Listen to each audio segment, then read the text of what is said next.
بسم اللہ الرحمن الرحیم۔ اکثر اسلامک ایجوکیشن کے معزز ناظرین و سامعین، السلام علیکم ورحمۃ اللہ وبرکاتہ۔ اللہم صلی علی محمد وعلی آل محمد کما صلیت علی ابراہیم وعلی آل ابراہیم انک حمید مجید۔ اللہم بارک علی محمد وعلی آل محمد کما بارکت علی ابراہیم وعلی آل ابراہیم انک حمید مجید۔ آج 20 رجب اور جمعرات کا مبارک دن ہے، تو آج کے دن پڑھی جانے والی 3 بڑی ہی مبارک دعائیں آپ کے ساتھ شیئر کریں گے۔ ماہ رجب کی فضیلت کے بارے میں آپ بخوبی جانتے ہیں کہ یہ ایسا مبارک مہینہ ہے جس میں 27 رجب کی شب کو نبی کریم صلی اللہ علیہ وآلہ وسلم کو اللہ رب العزت نے اپنے پاس بلایا اور 3 طوائف سے نوازا، ریاض و نیاز کی باتیں کی اور اپنے محبوب کو جنت کی سیر کروائی۔ تو دوستو، بھائیوں اور بہنوں، اس لحاظ سے بھی یہ مہینہ بڑی فضیلت والا، بڑی برکت والا اور بڑی عظمت والا مہینہ ہے۔ تو یہ 3 دعائیں جو آج ہم آپ کے ساتھ شیئر کریں گے، یہ ایسی مبارک دعائیں ہیں، اگر آپ ان دعاؤں کو پڑھ لیتے ہیں تو اللہ تعالیٰ آپ کی ہر طرح کی پریشانی کو دور کر دے گا۔ چاہے آپ کسی بھی معاملے میں پریشان ہیں، اپنے اوپر ہوئے مقدمے کی وجہ سے پریشان ہیں، گھر میں رزق کی تنگی کی وجہ سے پریشان ہیں، یا پھر کسی اور معاملے میں پریشان ہیں، تو انشاءاللہ آپ یہ عمل، یہ وظیفہ، یہ دعائیں پڑھیں، اللہ تعالیٰ آپ کی ہر طرح کی پریشانی کو دور فرما دے گا۔ جن دوستوں نے ابھی تک ہمارے چینل اقصی اسلامک ایجوکیشن کو سبسکرائب نہیں کیا، وہ ہمارے چینل کو سبسکرائب کر کے ساتھ گھنٹی کے بٹن کو دبا کر آل نوٹیفیکیشن پر کلک کر دیں، تاکہ ہماری ہر نئی آنے والی ویڈیوز کی اپڈیٹ آپ تک بر وقت پہنچتی رہے، اور اس کے ساتھ ہمارے چینل پر جتنے بھی چینلز کے شارٹ آؤٹ دیے جائیں ان چینلز کا وزٹ کریں، ویڈیوز کو لائک اور شیئر کریں اور چینلز کو سبسکرائب کر کے ہمیں سپورٹ کریں۔ آپ لوگوں کی سپورٹ ہماری کامیابی کا ذریعہ بنے گی، شکریہ۔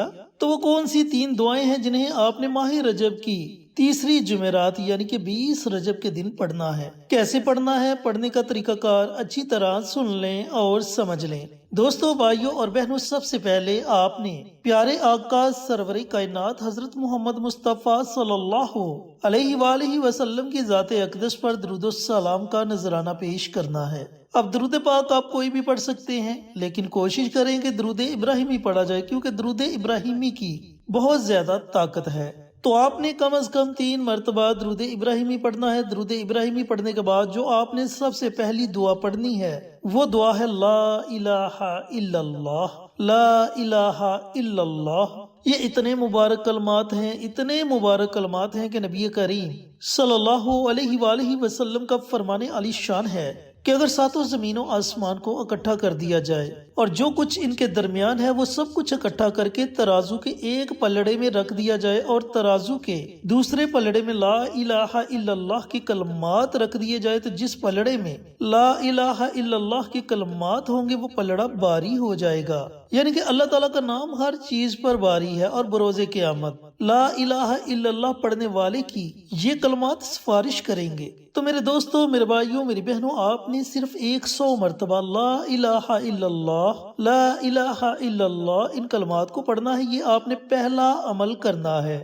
دوستوں، بھائیوں اور بہنوں، آپ نے جو دوسری دعا پڑھنی ہے، بڑی مبارک دعا ہے، بڑی ہی طاقتور دعا ہے۔ جیسے جیسے آپ اس دعا کو پڑھیں گے، اللہ تعالیٰ آپ کی تمام پریشانیوں کو دور فرما دے گا۔ وہ دعا ہے دعائے یونس، جسے ہم آیت کریمہ بھی کہتے ہیں۔ لا الہ الا انت سبحانک انی کنت من الظالمین۔ یہ اتنی مبارک اور اتنی طاقتور دعا ہے کہ جب حضرت یونس علیہ السلام مچھلی کے پیٹ میں 40 دنوں تک رہے، آپ فرماتے ہیں کہ مجھے 3 طرح کے اندھیروں کا سامنا کرنا پڑا۔ ایک سمندر کی گہرائی کا اندھیرا، مچھلی کے پیٹ کا اندھیرا، اور رات کی تاریکی کا اندھیرا۔ اور مچھلی جب سمندر کی تہہ میں جاتی تو میں نے سمندر کی کنکریوں کو پڑھتے ہوئے سنا لا الہ الا انت سبحانک انی کنت من الظالمین، تو میں نے بھی ان کلمات کو ورد زباں بنا لیا، تو اللہ رب العزت نے مجھے مچھلی کے پیٹ میں سے آزادی عطا فرمائی۔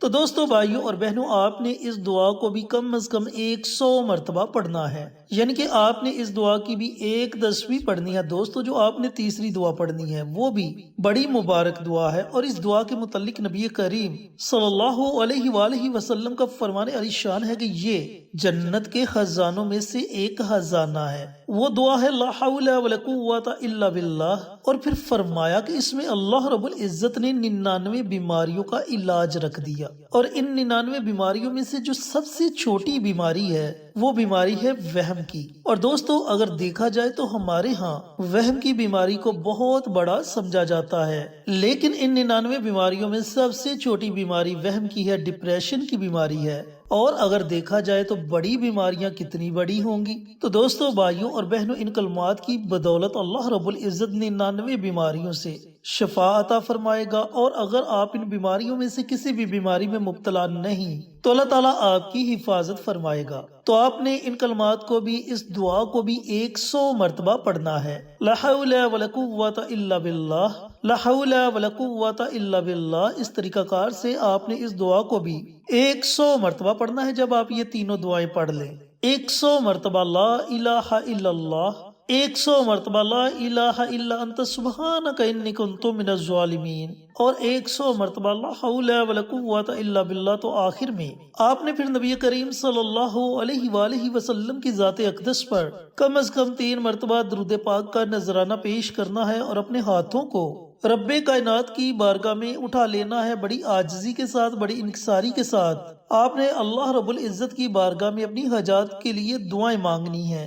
دوستو بھائیوں اور بہنوں، یقین جانے کہ آپ کی دعائیں ساتوں آسمانوں کو چیرتی ہوئی عرش تک پہنچ جائیں گی، اور اللہ رب العزت اپنی بارگاہ میں آپ کی دعاؤں کو قبول و منظور فرما لے گا۔ دوستو یہ صرف ایک دن کا عمل ہے، اگر آپ ماہ رجب کی تیسری جمعرات کو یہ عمل یہ وظیفہ نہ کر سکیں تو پھر آپ ماہ رجب کی چوتھی جمعرات کو یہ عمل یہ وظیفہ پڑھ سکتے ہیں۔ اس ایک دن کے عمل سے ہی اللہ رب العزت آپ کی بڑی سے بڑی پریشانی کو ختم کر دے گا، آپ کی مشکل سے مشکل ترین حاجت کو پورا کر دے گا۔ اللہ تعالیٰ آپ پر اپنا خاص رحم، اپنا کرم اور اپنا فضل فرمائے گا۔